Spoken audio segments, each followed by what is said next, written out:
कि आज बुद्ध पूर्णिमा के दिन हमारे शोषित वंचित समाज के सभी एनजीओ के द्वारा जो मदद करने का संगठन उठाया है भाई जय किशन जी ने और संस्था के जितने भी पदाधिकारी हैं।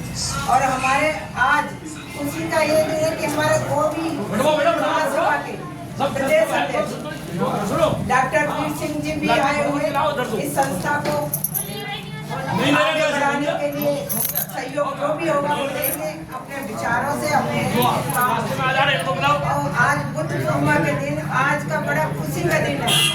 आज के ही दिन तथागत बुद्ध जी ने लुम्बिनी नेपाल में जन्म लिया था। आज के ही दिन सारनाथ में पहला जो ज्ञान प्राप्त किया था वो सारनाथ में दिया था।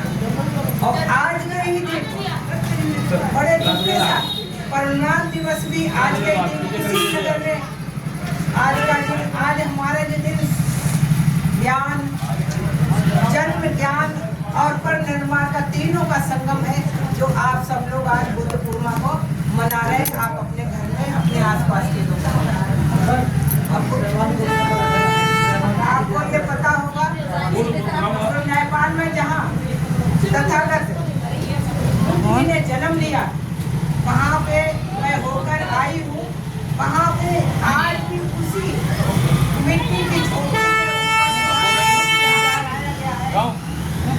आज भी तथागत 25,000 साल में ऐसा था मिट्टी का बना हुआ बुद्ध का प्रसाद है कर देगा तुम जहाँ माता मैं तो चार ज्यादा खाऊंगा जन्म देके उस झोपड़ी में आज भी वैसा ही है। मैं सभी लोगों से अपील करूंगी जैसे और भी स्थानों पे जाते हैं तो एक बार आप लोग नेपाल में भी जाके देख के आए कोशिश करेंगे। जन्म हुआ नहीं अंकल जी आज 1.5 साल का वृक्ष है तो पीपल और साल आंटी बोल रही है एक ही तरह से निकले हुए हैं। आपके साथ खड़े हैं जहाँ बुलाओ वहाँ सब पीड़ा जो महामाया ने दी थी हमारे बड़े बोलो जहाँ बुलाओ खड़ा हुआ वहाँ के निवासियों भारत सरकार के द्वारा जो उन्होंने संरक्षित कर रखा है तो ये हमारा गौरव का विषय है। और ये गौरव का विषय ये है कि हम तथागत बुद्ध की जो जन्म स्थिति तो देखने के बाद आप वहाँ पे ज्ञान वाली बात पे आते हैं। 3 दिन है तो तीनों जगह का थोड़ा थोड़ा परिचय। सबसे पहले जो उन्होंने जो ज्ञान प्राप्त किया था तो सबसे पहले जो मनवादी जो आज हम लोग देखते भी किसी को नहीं करते मनवादी जो पहले 5 लोग थे उनको उन्होंने ज्ञान दिया था। और उनकी चालाकी देखिए समझदारी देखिए उन्हें माने आगे वाले समय में हमें इस मनवादी व्यवस्था को कैसे लागू करें अंधविश्वास की तरफ कैसे ढकेलें। उन्होंने प्रपंच करके ढोल बजा के गाँव बजा के जो राम राज्य स्थापित किया उसको आज भी हम ऐसे दिमाग में भर के रख दिया है कि मुझे अपनी आंखों से तर्क पे भी समझ में नहीं आता है कि हम इसका खंडन कैसे करें। बुद्धि दी है तथागत का एक ही है अति दीपोभव अपना प्रकाश स्वयं के अंदर है बाहर नहीं है। लोग बाहर ढूंढने जाते बाहर कुछ भी नहीं है सब कुछ आपके अंदर ही है।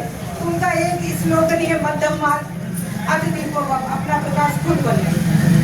उस पर विचार करते हुए वहाँ पे उन्होंने आज हम लोगों को ऐसे बिठा दिया कि आज हम ब्राह्मणों की गलती नहीं मानेंगे।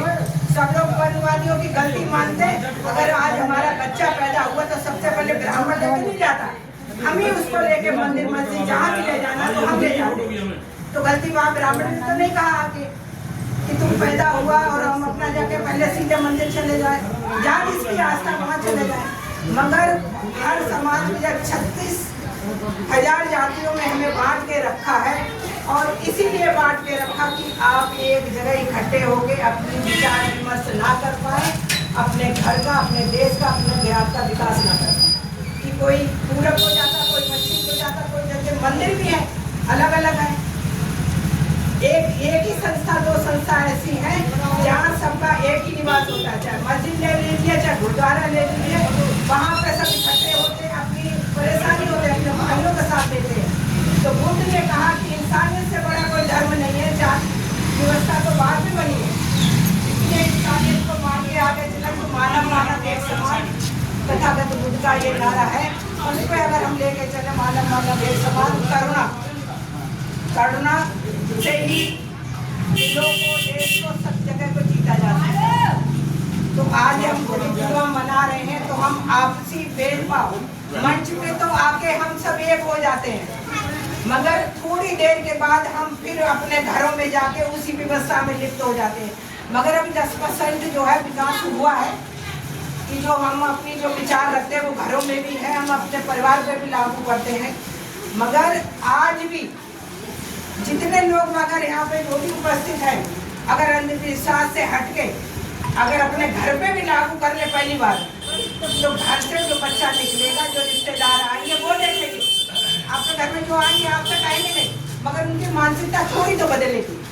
और जिस दिन तक तथागत बुद्ध की करुणा बनी रहे सभी लोगों पे कि अंधविश्वास से दूर जिस दिन हो जाएंगे, इंसानियत के रास्ते बुद्ध और तथागत बुद्ध का मार्ग मध्यम मार्ग है, ना ऊपर जाना ना नीचे जाना, बीच में चलते रहोगे तो आपको कोई परेशानी नहीं आएगी। एक सीधा है कि उन्होंने कहा कि धनुष का बाण को इतना भी मत कसिए कि टूट जाए, और इतना भी पीड़ा मत छोड़िए कि जो टूट जाए। छोटू बाल्टी कहाँ है? ऐसा है कि आप किसी का सही करना चाहेंगे तो आप मध्यम मार्ग से करिए।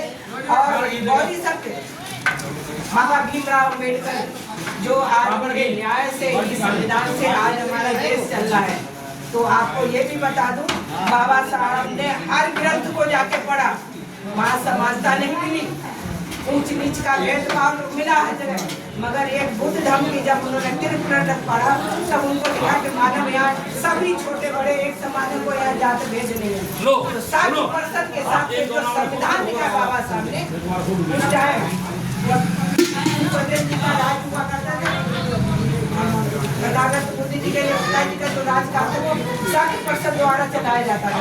वो जो आज समय चक्र हमारा सब चक्र जो नीतियाँ लिखी 28, तो उसी धर्म चक्र को सब पढ़ के बाबा साहब ने वहाँ से एक बाकी को उठा के जो संविधान की रचना करी है, वो संविधान की रचना ऐसा है, छोटा बड़ा कोई नहीं, सबको न्याय मिलेगा, धन दान सभी में बराबर का अधिकार दिया है। बाबा साहब की आज जो देश हम लोग आपस में आज बराबर बैठे हुए, मगर कुछ लोग आज भी हैं मन में तिरस्कार रखते, कहते हैं अम्बेडकर वाली, चिल्ला के बोलते हैं, बोलने की बोलते हैं, मगर ये बोलने करने से इतना नहीं होगा जब तक आप ग्रहण नहीं करेंगे। इसी साथ में अपनी बात पर विराम देती हूँ। नमो बुद्धाय, जय हो अखंड भारत।